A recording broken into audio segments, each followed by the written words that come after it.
चलो बच्चों स्टार्ट करते हैं फिर। तो क्वेश्चन किस किस ने किए हैं? शोभी ने शेयर किया है। बाकी आप लोगों ने क्वेश्चन ट्राई किए? शालू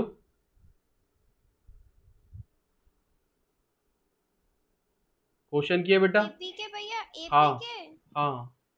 हाँ, रफ में किए हैं भैया, ओके। लेकिन वो और सचिन बेटा आपने किए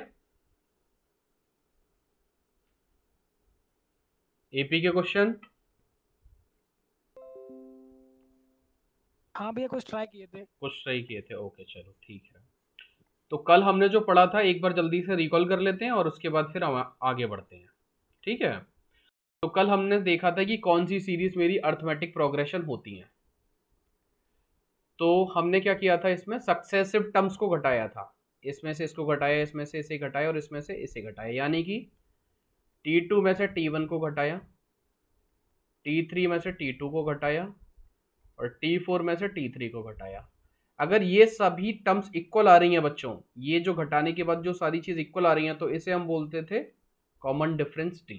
क्या बोलते थे इसे? Common difference D. और अगर ये इक्वल आ रही हैं तो ये एपी है, अगर ये इक्वल आ रही हैं तो एपी है, नहीं आ रही तो नहीं है। जैसे इसमें देखा था मैंने 2 - 1, 2 - 1 कितना होगा बच्चों? 1। इस वाली टर्म को देखो तो ये आई मेरी 3 - 2, 3 - 2 कितना हुआ? 1। ये क्या हुआ मेरा? 4 - 3 यानी कि 1। तो कॉमन डिफरेंस क्या था इसमें? तीनों में सेम था, तो ये एपी है। ये भी एपी थी, ये भी एपी थी, ये भी एपी थी, लेकिन इसका डी 0 था और ये भी एपी थी। ये सब हम देख चुके थे। फिर बच्चों इसके बाद हमने अगली चीज क्या देखी, मैं लिख भी देता हूं आपके लिए यहाँ पे। Arithmetic progression. तो अर्थमेटिक प्रोग्रेशन की फर्स्ट टर्म क्या होती है बच्चों? ए।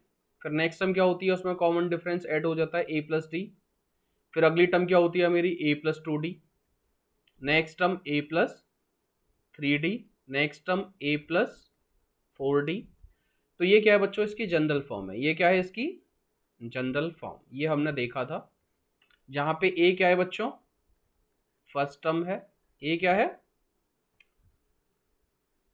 First term. और डी है बच्चों आपका कॉमन डिफरेंस। डी क्या है आपका? Common difference. ये हमने कल देख लिया था। फिर इसके बाद हमने देखा था कि अगर मुझे nth टर्म पता करनी है तो मैं डायरेक्ट nth टर्म को बता सकता हूँ। nth टर्म क्या होती है बच्चों? a plus n-1 into D. ठीक है। यानी कि अगर मुझे T6 लिखना है तो T6 का मतलब है a प्लस 5d। T6 का मतलब क्या है बच्चों? a plus 5d। इससे रिलेटेड आपने कुछ क्वेश्चन किए थे। ठीक है। अब आपको एक बहुत इंपॉर्टेंट चीज मैं बताने वाला हूं मैं, और उस चीज का नाम है सम ऑफ एपी। उस नेक्स्ट चीज का नाम क्या है बच्चों? Sum of AP. एपी से पहले एक हल्की सी कॉन्सेप्ट है, अर्थमेटिक मीन। अर्थमेटिक मीन को डिटेल में आप 11th क्लास में पढ़ोगे, लेकिन आपको पता होना चाहिए कि अर्थमेटिक मीन होता क्या है। मान लो कि मेरी दो टर्म है, तीन टर्म मैं लिख रहा हूं, देखो ए प्लस डी, ए प्लस 2d। तो ये जो टर्म है इसको हम अर्थमेटिक मीन बोलते हैं। इसे हम क्या बोलते हैं बच्चों? Arithmetic mean. अगर ये मेरी तीनों टर्म एपी में है, ये मेरी तीनों टर्म एपी में है, तो अगर ये बीच वाली टर्म मुझे ना भी दे रखी हो तब भी मैं उसे फाइंड कर सकता हूं, तब भी मैं उसे फाइंड कर सकता हूं। एग्जाम्पल से बताता हूं आपको, एग्जाम्पल पे फोकस करो। मान लो कि आपको तीन टर्म है, जैसे कि 3, 5 और 7। ये एपी में है बच्चों या नहीं? एपी में है। तो अगर ये आपको 5 ना भी दिया होता, 3, 5 और 7 सिर्फ इतना दिया है और ये लिखा है कि ये एपी में है, ये लिखा है एपी में है, तो आप इसको बच्चों खुद से फाइंड कर सकते हो। और इसी चीज को बोलते हैं हम अर्थमेटिक मीन। इसी को हम क्या बोलते हैं? Arithmetic mean.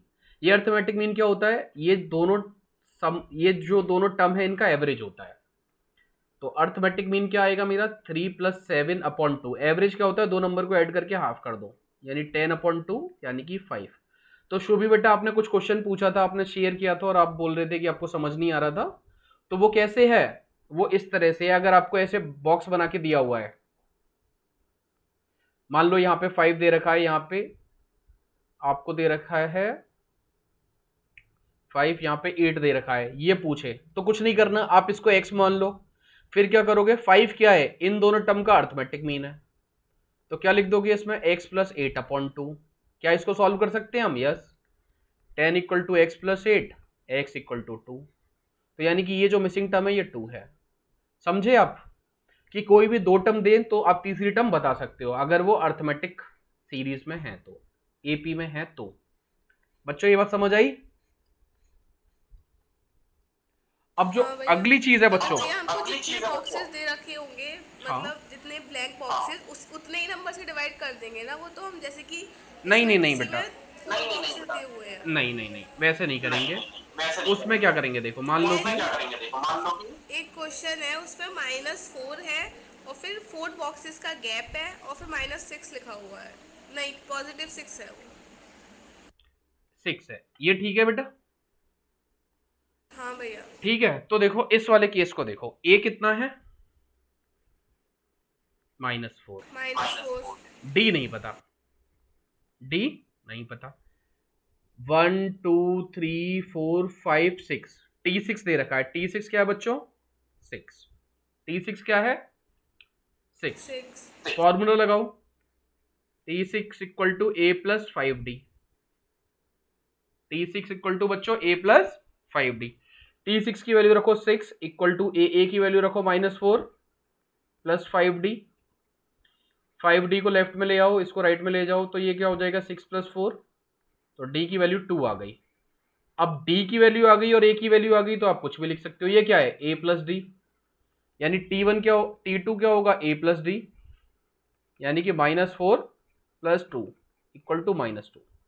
ऐसे करेंगे बच्चों। उस केस में क्या करेंगे आप, डी फाइंड कर लोगे। उस केस में क्या करोगे आप, डी फाइंड कर लोगे। ये क्या होगा, ये मेरा T3 है। भैया अगर किसी केस पे फर्स्ट नंबर ही मतलब ए ही गिवन नहीं है, कोई सेकंड बात नंबर नहीं, गिवन है, कोई बात नहीं, 7th नंबर। कोई बात नहीं। T2 दे रखा है और T7 दे रखा है, आप ये पूछ रहे हो है ना। तो T2 क्या होता है, A प्लस डी, और T7 क्या होता है, A प्लस 6D।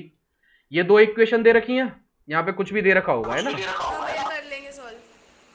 इन दोनों इक्वेशन को सॉल्व करके ए और डी फाइंड कर लो, और फिर ए और डी फाइंड हो गया तो कोई भी टर्म बता सकते हो। ए और डी फाइंड हो गया बच्चों तो कोई भी टर्म हम पता कर सकते हैं। ठीक है, सब लॉजिकल है या नहीं, बाकी लोगों को समझ आया? हाँ चलो भैया। अभी हम जो इंपॉर्टेंट बात करने वाले हैं वो हम बात करने वाले हैं सम की। सम ऑफ एपी। अब ऐसा करने के लिए ना सबसे पहले मैं आपको एक चीज बोलता हूं, 1 2 3 4 ऐसे कर करके 100। एक इंडियन मैथमेटिशियन थे बेटा, इंडियन मैथमेटिशियन, नाम मैं उनका भूल गया हूं। आप उनका नाम थोड़ी देर के लिए मान लो श्रीधराचार्य, हम बोल देते हैं उनका नाम। उनको उनके टीचर ने क्वेश्चन दिया, उन्होंने बोला कि 1 से लेके 100 तक जो नंबर हैं आप उनका सम करके बताओ, आप उनका सम करके बताओ। तो बच्चों मैं आपसे बोलता हूं कि आप 1 से लेके 100 तक जो नंबर हैं, 1 2 3 4 5 6 7, उसका सम बताओ। तो आप कैसे करोगे, पहले 1। नहीं भैया मैं बताऊं, मुझे पता है। हाँ बताऊं? बोलो। हम ना 50-50 के दो ग्रुप बना लेंगे, ठीक है। फिर लास्ट वाले नंबर से पहले नंबर को सब्ट्रैक्ट कर देंगे। जब करेंगे ऐसा तो नंबर आएगा 101। 101 को 50 से इंटू कर देंगे। अच्छा देख लें, जो शालू ने बोला है वो बोलते हैं। शालू ने क्या बोला है फिर से बोलते हैं, क्या बोला है बेटा, बोलो। आंसर आएगा 5050। नहीं नहीं आंसर नहीं चाहिए हमें। हाँ ठीक, बताती हूँ। दो ग्रुप में हम ना डिवाइड कर लेंगे, 1 to 50 1 to 50। यानी एक सेकंड रखो, 1 to 50 यानी 1 प्लस 2 प्लस 3 प्लस, ऐसा कर करके मैंने 50 पे आ गया। ऐसे नहीं भैया। तो हाँ मतलब ऐसे ही करो, ऐसे ही करने हैं। दो दो ग्रुप में हम ना डिवाइड कर लिए 50-50, ठीक है। 50-50 कैसे, आगे 51 52 ऐसे नहीं करके भैया, 100। ऐसे नहीं भैया। अच्छा ऐसे नहीं, कैसे? मैं अपनी स्क्रीन प्रेजेंट करूं? हाँ हाँ करो, प्रेजेंट करो। बच्चों देखो बहुत इंटरेस्टिंग चीज है,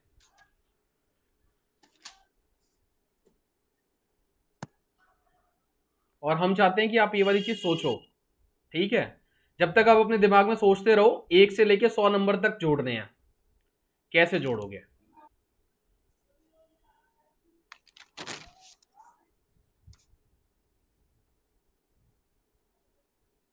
भैया देखो,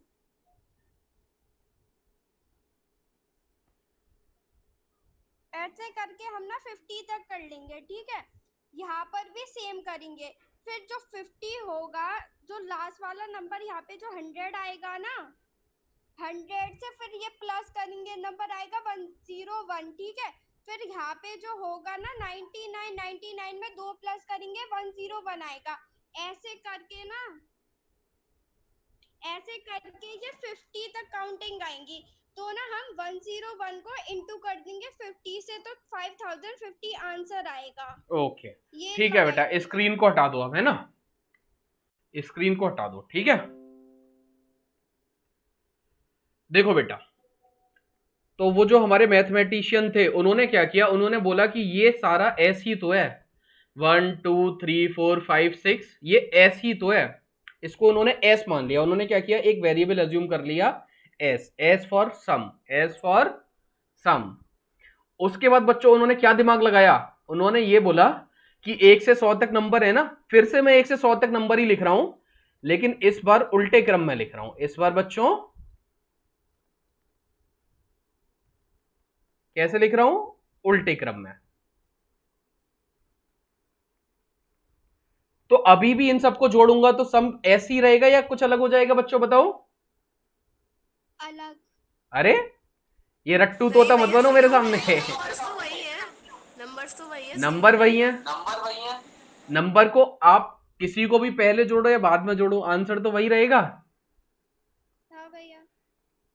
इसके बाद उन्होंने क्या किया बेटा, उन्होंने बोला कि अब मैं इन दोनों को जोड़ देता हूं। तो उन्होंने लेफ्ट हैंड साइड जोड़ी, एस और एस जुड़ के क्या हो गया बच्चों आपका 2s। निकालना ऐसे, ध्यान रखना। और इन्होंने क्या किया, देखो जोड़ना है ना, तो ऐसे जोड़ने की जगह इन्होंने क्या किया, ऐसे जोड़ते गए। तो इन्होंने देखा बेटा 100 और 1 जोड़ा तो 101 आया। क्या आया बच्चों, 101। 99 में 2 जोड़ा तो 101 आया। 98 में 3 जोड़ा तब भी 101 आया। और ऐसे करते करते करते करते करते करते ये लास्ट में पहुंच के पूरा, ये भी 101 आया, ये भी 101 आया, ये भी 101 आया। ये बताओ बच्चों, ये बात आपको समझ आई या नहीं आई, उन्होंने कितना दिमाग लगाया होगा, सोचो बेटा। जो मैथमेटिशियन थे उनका टीचर भी ना एकदम सरप्राइज हो गया जब उन्होंने ऐसे किया तो। और वो बहुत छोटे थे मैथमेटिशियन उस टाइम पे, आपकी एज या आपसे भी छोटे होंगे वो उस टाइम पे। फिर उसके बाद उन्होंने क्या किया, उसके बाद उन्होंने ये बोला कि देखो ये 100 101 101 कितनी बार लिखा हुआ है, कितनी बार लिखा हुआ है बच्चों ये वाला, टाइम्स, कितने बार, 50 टाइम्स, गलत। देखो 1 2 3 4 5 कितनी बार लिखा हुआ है, 100, 100 टाइम्स लिखा हुआ है। कितनी टाइम्स लिखा हुआ है ये, 100 टाइम्स। 100 टाइम्स। कोई नंबर लेकिन 100 टाइम्स लिखा है, 50 टाइम्स को हम कंसीडर करेंगे, क्योंकि 50 में तो फिर वो दोबारा से ऐड ही तो कर दिया ना है ना ना उसने। बेटा, अभी बस ये देखो राइट साइड में क्या लिखा हुआ है। वो सब ना रटने वाली चीज मत करो, जैसे शालू ने अभी कहीं से रट लिया है वो, और उसके बाद फिर उसने 50 कर दिया है उसको, वो चीज नहीं। आप ये देखो लॉजिक क्या बोल रहा है, लॉजिक हमें क्या बता रहा है बच्चों, लॉजिक ये बता रहा है कि ये नंबर 100 बार लिखा हुआ है, तो 100 बार एक नंबर को लिखूं तो वही चीज क्या होती है, उसी को ही तो मल्टीप्लाई बोलते हैं। तो ये चीज क्या हुई, ये हुई 101 इंटू 100। लेकिन ये वाली जो चीज आई है बच्चों, ये चीज आई है मेरी 2s के बराबर। ये किसके बराबर आई है, 2s। मैंने सम को क्या अज्यूम किया था, s। मैंने सम को क्या अज्यूम किया था बच्चों, s। तो भैया s is equal to 101 into 100 कर देंगे, डिवाइडेड बाई 2, सेम वैल्यू आ जाएगी। रट्टू तोता, ओ रट्टू भैया तोता। मतलब यार भैया ये गलत बात है। ये गलत नहीं बेटा, ये बिल्कुल सही बात है। मैंने जब बोला कि नंबर लिखो तो क्या बोला है, 1 से 50 तक नंबर लिखूंगा मैं, 1 से 50 तक अगर नंबर लिखूंगा तो 100 तक का सम कैसे होगा, डिवाइड कर देंगे ना 2 से। नंबर को 51 को डिवाइड करो, 52 को डिवाइड करो, कुछ भी चीज बता रहे हो, मतलब कुछ भी चीज। मतलब शालू क्या बोल रही है, शालू ये बोल रही है 1 को 2 से डिवाइड करो या 51 को 2 से डिवाइड करो, बात एक है। बात एक होती है क्या, नहीं भैया,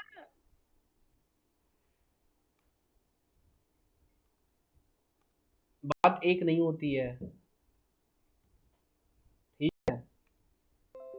फिर अब यहां पे कैंसिल करूंगा मैं इसको, तो s क्या हुआ बच्चों 101 इंटू 50।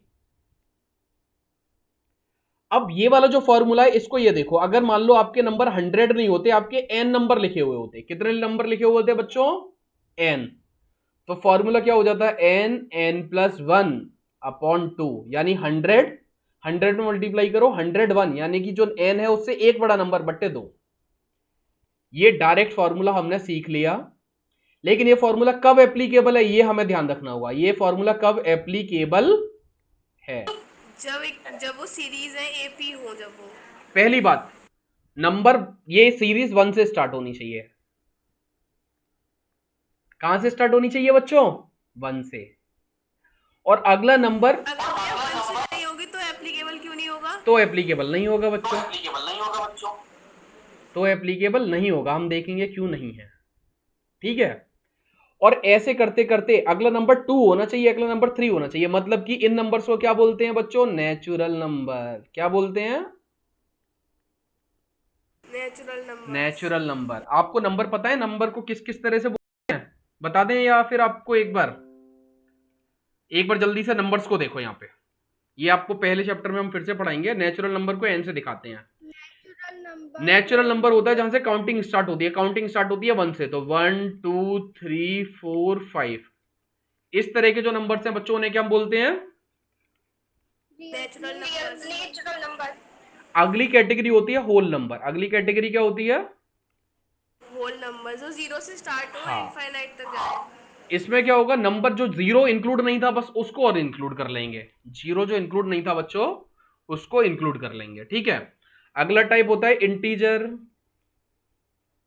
इंटीजर में क्या होता है, इसमें नेगेटिव वाले नंबर नहीं है, तो नेगेटिव को और इंक्लूड कर लो। दोनों नंबर होते हैं, नेगेटिव दोनों को और इनफाइनाइट इंक्लूड तक कर लो। होते हैं।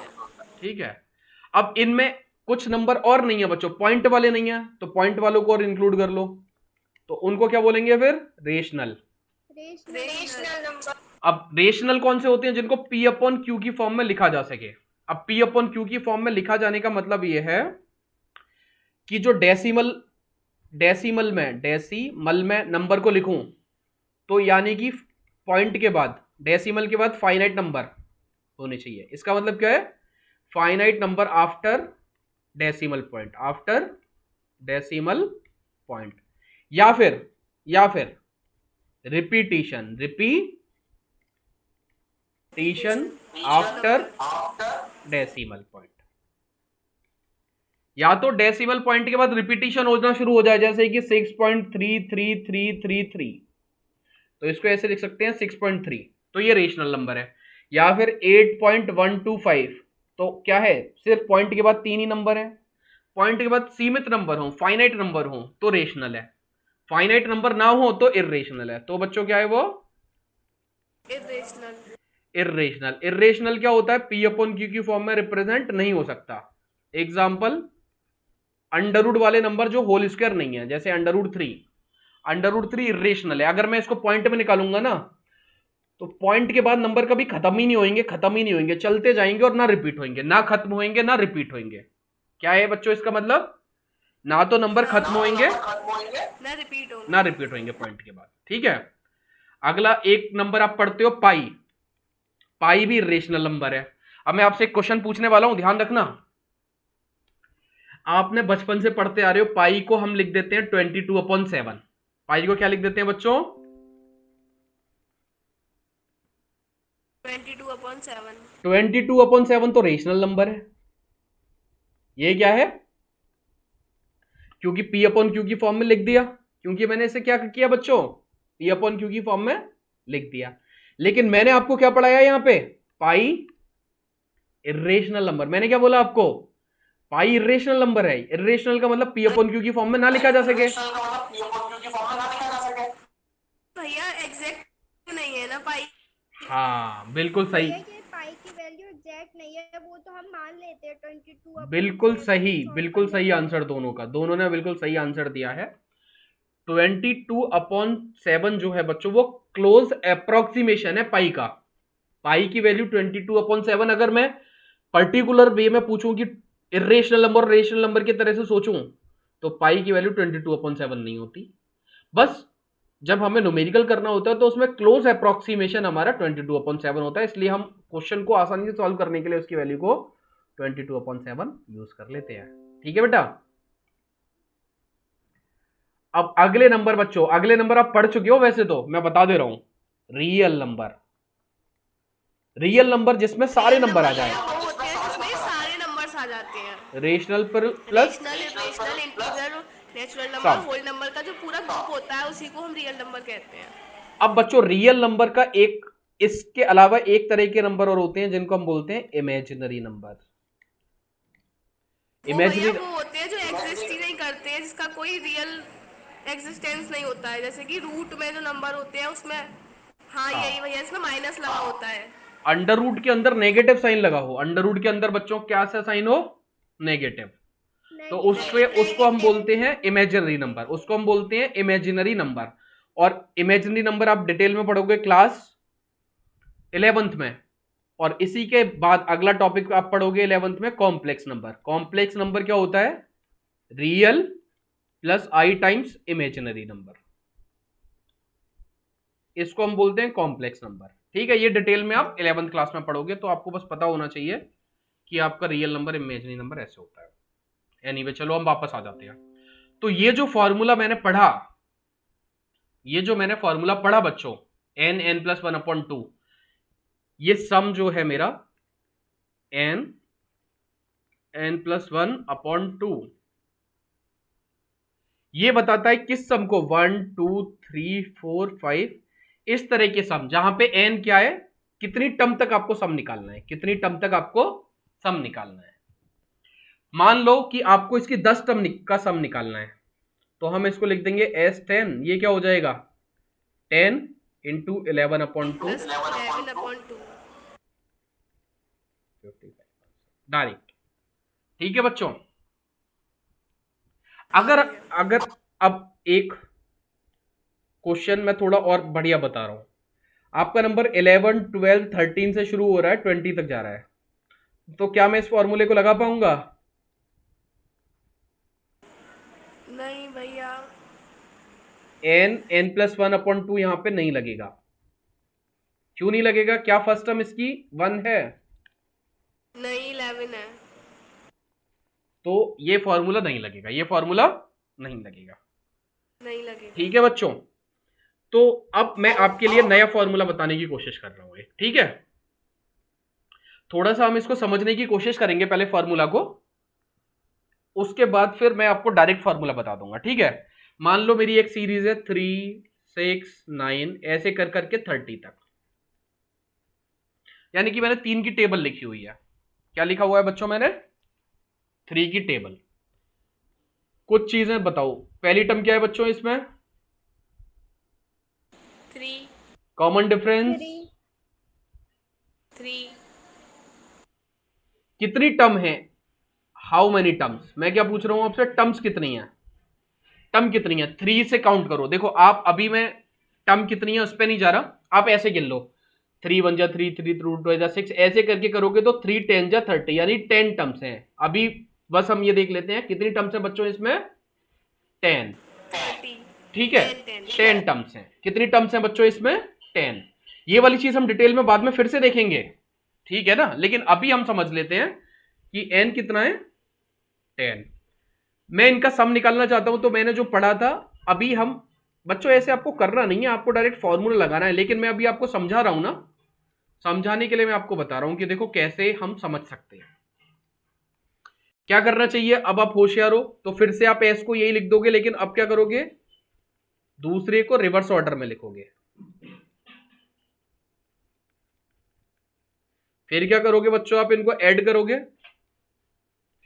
एस और एस क्या हो गया आपका 2s, इधर क्या हो जाएगा, 3 में 30 ऐड हुआ, तो मैं ऐसे लिख दे रहा हूं 30 + 3, फिर अगले में भी क्या आएगा 30 + 3, ऐसे कर करके हर टर्म 30 + 3 आ जाएगी। और ये कितनी बार लिखा हुआ है, ये 10 बार, 10 टाइम्स। 10 टाइम्स। तो इसको क्या लिख सकता हूं, 2s = देखो बच्चों 10 इंटू इन ब्रैकेट 3 + 30, 33। मैं अभी सॉल्व नहीं कर रहा हूं आपके लिए, आपको एक फॉर्मूला बताने के लिए। 10 इंटू 3 प्लस 30 अपॉन 2।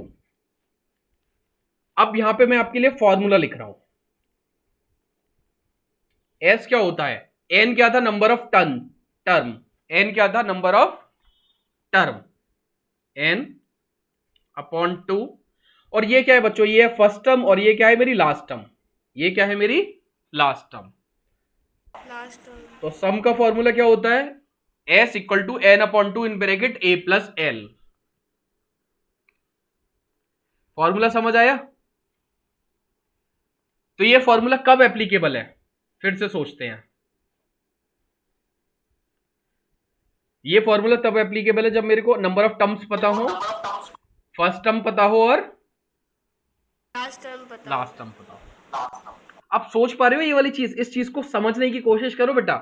देखो चाहता तो मैं एक लाइन में लिख के बता देता आपको, लेकिन मैं चाहता हूं कि आप ना उस चीज को इतना ढंग से समझ लो ना कि आपको जब भी क्वेश्चन पूछा जाए तो आपकी समझ में आना चाहिए कि मुझे निकालना क्या है। अब देखो इस फॉर्मूले से कितना आसान है। यहां से जो मैंने एस निकाला, ये क्या हुआ, 10 अपॉन 2 इन ब्रैकेट 33। इससे ये 5 टाइम्स कटा, 5 या 15, 5 या 15 और 1 16, 165। 330 कहां से आ गया भाई, गलत कैलकुलेट करके बता रहे हो। नहीं। अब देखो यहां पे अगर मैंने पूछा होता आपसे तो आप डायरेक्ट एस क्या बताते, कितनी टर्म्स हैं। अभी आपको टर्म पता करनी पड़ेंगी। टर्म मैंने अभी बताया नहीं है आपको, टर्म कैसे फाइंड करते हैं, टर्म कैसे फाइंड करते हैं मैंने अभी आपको बताया नहीं है ना। लेकिन मान लो ये आपको पता है एन, तो ये क्या होगा, n upon 2 in bracket a plus l, यानी कि एन 10 है, 10 अपॉन 2 इन ब्रैकेट 3 प्लस 30। तो एक लाइन में आप बता पाओगे या नहीं बता पाओगे बच्चों। हाँ भैया। ठीक है। 165। अब मैं आपको बता रहा हूं बच्चों टर्म कैसे निकालते हैं, कि इस सीरीज में कितनी टर्म है। तो इस सीरीज की लास्ट टर्म क्या है बच्चों, 30। लास्ट टर्म क्या है, 30। तो ये जो लास्ट टर्म है यही तो एन भी टर्म है। अगर मैं बोलूं कि let terms are n, let this series has n terms, इसका मतलब क्या है, इसका मतलब ये होगा कि nth टर्म ही आपकी 30 है। nth टर्म ही आपकी क्या है बच्चों, 30। nth टर्म का फॉर्मूला क्या होता है, a प्लस एन से एक कम a कितना है बच्चों, 3। n पता नहीं, n को ऐसे ही रखो। d कितना है, 6 में से 3 गए तो 3। करो सॉल्व। तो भैया हम वैसे भी निकाल लेते। और क्या, कुछ अलग नहीं है बेटा। जो उसमें थर्ड क्वेश्चन गिवन है, जो अभी हम समझ रहे थे बॉक्सेस वाला, वो सेम है। यस बेटे, बहुत सिंपल है। ठीक है, अब एक तरह के पहले और क्वेश्चन देख लेते हैं। 3 6 9, इस सीरीज का मेरे से क्वेश्चन पूछा गया है 50 टर्म है या नहीं। क्वेश्चन क्या है, ऐसा करो एक ना कुछ अलग सीरीज ले लेते हैं, ये 3 6 की जगह 2 5 8 ये ले लेते हैं, है ना। तो मैं क्या पूछ रहा हूं आपसे, क्या इस सीरीज में 50 आएगा, क्या इस सीरीज में 50 आएगा। तो मैं अज्यूम कर लेता हूं आएगा। मैं क्या अज्यूम कर लेता हूं बच्चों, आएगा। और वो फॉर्मूले से हम निकाल लेंगे। और वो nth टर्म है, let 50 is the nth term, let 50 be the nth term of this series. मैंने क्या बोला, 50 इस टर्म की कौन सी टर्म है, nth टर्म है, यानी कि tn 50। tn का फॉर्मूला लिखो, a plus n minus 1 into d equal to 50। a की वैल्यू कितनी है, 2। d की वैल्यू कितनी है, 5 में से 2 गया तो 3। तो रखो 2 plus n minus 1 into 3 equal to 50। अच्छा एक चीज मैं पूछ रहा हूं ब्रह्मजीत बेटा, आपको समझ आ रहा है ये, आपने कल वाली क्लास अटेंड नहीं की थी तो हो सकता है कुछ चीजें समझ ना आ रही हो। हाँ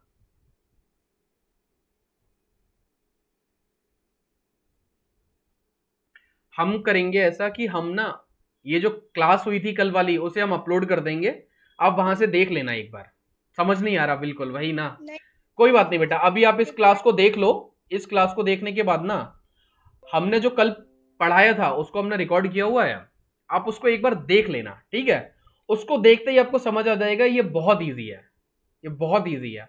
लेकिन उसको अभी देख लेना, मतलब जैसी क्लास खत्म होगी ना उसके बाद देख लेना, ठीक है? तो देखो बच्चों, अब यहां से n कैलकुलेट करो। तो 2 को पहले राइट साइड में भेजो, तो 2 को राइट साइड में भेजा, 50 माइनस 2, 50 माइनस 2 कितना हुआ? 48। n माइनस 1 इंटू 3, 3 को राइट साइड में भेजो, तो ये क्या हो जाएगा मेरा? n minus 1 equal to 48 upon 3, 3 से कैंसिल हो गया, 16 3 48, तो n कितना हो गया? 16 प्लस 1, यानी कि n की वैल्यू 17। अगर ये बच्चों आपका इंटीजर आए, ये अगर आपका क्या है, मतलब इंटीजर या पॉजिटिव, इंटीजर है। पॉजिटिव इंटीजर यानी कि नेचुरल नंबर आए, ये क्या है बच्चों आपका? Natural number. अगर ये नेचुरल नंबर आए तो 50 जो है एपी का, 50 AP में आएगा। Is a part of series AP, में। AP series. और कौन सी टर्म होगी? 17। कौन सी टर्म होगी बच्चों? 17। अगर ये मान लो ऐसे आता, ये मान लो ऐसे आता 17 अपॉन 2, तो क्या वो इस सीरीज का पार्ट होता? नहीं भैया, पॉइंट में तो कोई नंबर किसी का पार्ट हो ही नहीं सकता। ठीक है। अब आपसे घुमा घुमा के क्वेश्चन पूछ सकता है, आपसे क्या बोलेगा? घुमा घुमा के क्वेश्चन पूछ सकता है, ठीक है? तो वो भी हम देखेंगे, लेकिन अब हम डायरेक्ट सम पे आ जाते हैं, सम वाले क्वेश्चंस पे अब हम आ जाते हैं। बच्चों एक चीज और देखो, एक फॉर्मूला मैंने क्या देखा सम का? सम का फॉर्मूला होता है जितने सीरीज में टर्म है, term divided by 2 in bracket first term plus last term, first term plus last term. ये कब होगा? When last term is available, जब हमें लास्ट टर्म पता हो, जब हमें बच्चों लास्ट टर्म पता हो। जैसे कि एक सीरीज है 1 4 7, और इस सीरीज का, अब ये देखना पड़ेगा इस सीरीज का कौन सा, अगली सीरीज 10, एक हल्की सी सीरीज ले लेते हैं, 3 6 9 12, ऐसे कर करके सीरीज में मुझे पता है 33 आएगा, इसमें 36 आएगा। तो देखो 3 पता है आपको, यस। फर्स्ट टर्म पता है, लास्ट टर्म पता है, यस। एन पता है क्या? नो। नहीं भैया। तो एन पता करने के लिए 36 को क्या मान लूंगा मैं? nth term. 36 को क्या मान लेंगे हम? nth term. क्या मान लेंगे बच्चों? nth term. nth टर्म जैसे ही लगाऊंगा मैं, a plus n minus 1 into d, d पता है, a पता है, nth टर्म पता है, तो क्या पता चल जाएगा? n। n पता चल जाएगा। जैसे ही n पता चलेगा तो क्या आप इसको सॉल्व कर सकते हो? हाँ भैया। ठीक है, तो n इसमें 12 आएगा और फिर सॉल्व कर लोगे आप। अब एक टाइप ये हो गया जब आपको क्वेश्चन ऐसे दे, दूसरा टाइप क्या हो सकता है? दूसरा टाइप ये हो सकता है कि आपको लास्ट टर्म ना दे और ये बोले कि 12 टर्म का सम बताओ, 12 टर्म का सम बताओ। तो इसमें लास्ट टर्म नहीं दे रखी, तो मेरे पास ये वाली टर्म भैया अवेलेबल कर है। सकते हैं हम। ठीक है, तो देखो बच्चों इस केस में क्या करेंगे? हमको डी पता है, एन टर्म पता है और हाँ। ए भी पता है, तो हम फाइंड कर लेंगे सेम फॉर्मूले से। हाँ, फाइंड करने की जरूरत नहीं है, उसका हम दूसरा फॉर्मूला याद कर लेंगे डायरेक्ट। ठीक है बच्चों, उसका हम दूसरा फॉर्मूला फाइंड कर लेंगे। तो देखो n अपॉन 2 रहेगा ही रहेगा, फर्स्ट टर्म रहेगी, 12th टर्म को लास्ट टर्म बन जाएगी मेरी या नहीं बन जाएगी? ठीक है, nth टर्म बन जाएगी 12, तो उसका फॉर्मूला लगाऊंगा तो ये ब्रैकेट में क्या बनेगा? लास्ट टर्म क्या होती है? a plus n minus 1 into d. मैंने क्या किया? मैंने लास्ट टर्म को एक्सपेंड करके लिख दिया, मैंने लास्ट टर्म को बच्चों एक्सपेंड करके लिख दिया। अब फॉर्मूले को देखो, n अपॉन 2, a और a ऐड हो गया, a और a बच्चों ऐड हो गया, तो ये क्या हो गया? 2a plus n minus 1 into d. ये डायरेक्ट फॉर्मूला बन गया बच्चों आपको। तो ये फॉर्मूला मेन फॉर्मूला था जो मुझे पहले आपको बताना था, लेकिन आप देखो अभी अगर मैं इसको पहले बताता तो आप रट लेते इसे, अगर मैं पहले बताता तो आप रटने की कोशिश करते। अभी आपने ये फॉर्मूला समझा है और आपको याद रहेगा। तो ये क्या है, एन टर्म का फॉर्मूला क्या होता है, आप डायरेक्ट लिख सकते हो, मेरे साथ एक दो बार लिखो। एस इक्वल होता है जितनी नंबर ऑफ टर्म्स हैं वो term divided by 2 in bracket twice of first term यानी 2a plus n-1 into d. ये आपका मेन फॉर्मूला है सम का, एपी के सम का ये क्या है बच्चों, मेन फॉर्मूला। आपको सम निकालना है, सम निकालना है तो आपको वो क्या क्या देगा, n देगा, a देगा और d देगा, यानी a n और d देना पड़ेगा उसे, तभी जाके आप क्या निकाल पाओगे बच्चों, तभी जाके। एग्जाम्पल से भी बता देते हैं। इतनी बात समझ आई या नहीं आई? अब एक एग्जाम्पल देख लेते हैं बच्चों। ये वाली चीज देखो, हो सकता था मैं आपको बहुत जल्दी बता देता, लेकिन मुझे इतना समझाना था आपको ताकि आप ना सोच सको, रटोगे नहीं ना तो आप किसी भी तरह का क्वेश्चन सॉल्व कर सकते हो, और अगर आप रट के करोगे तो फिर क्वेश्चन कम सॉल्व कर पाओगे। अब इसके क्वेश्चन देखेंगे हम, जितने भी तरीके के इसमें क्वेश्चन है देख लेते हैं। ये तो पहली एक्सरसाइज है। nth टर्म हमने देख ली बच्चों, कल ही देख लिया था हमने nth टर्म कैसे फाइंड करते हैं, ये सब देख लिए थे कल।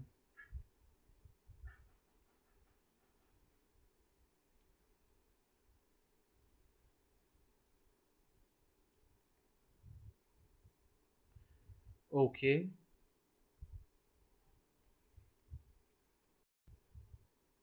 ये बेटा अब आप बता पाओगे, पहली टर्म डी है, ये देखो ए डी और एन दे रखा है और एन टर्म पूछी है, तो बता सकते हो आप। कुछ कुछ डेटा दे रखा है, देखो 4 चीजों में 3 दे रखी है और चौथी पूछेगा, कुछ भी पूछे तो आप बता सकते हो, ये उसी चीज को बताने के लिए है जो मैंने कल आपको बताई थी। आप देख रहे हो, nth टर्म वाले फॉर्मूले से होगा भैया। यस।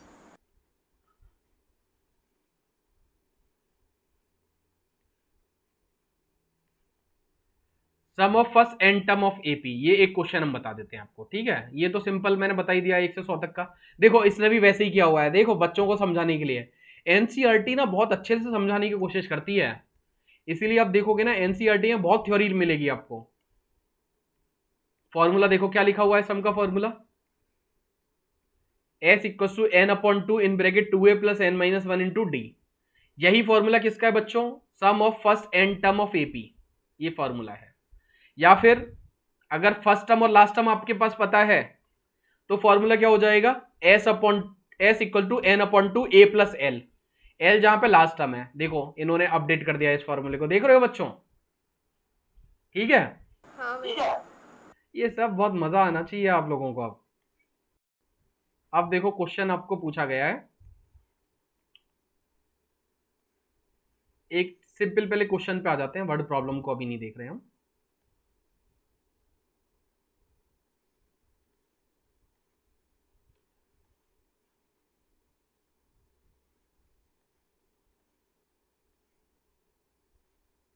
वेरिएबल अगर आपने समझ ली है ना बच्चों, वेरिएबल कि कितने वेरिएबल से मेरी इक्वेशन बन रही है और कैसे बन रही है, देखो find the sum of following AP, यहीं पे ही सॉल्व कर देते हैं।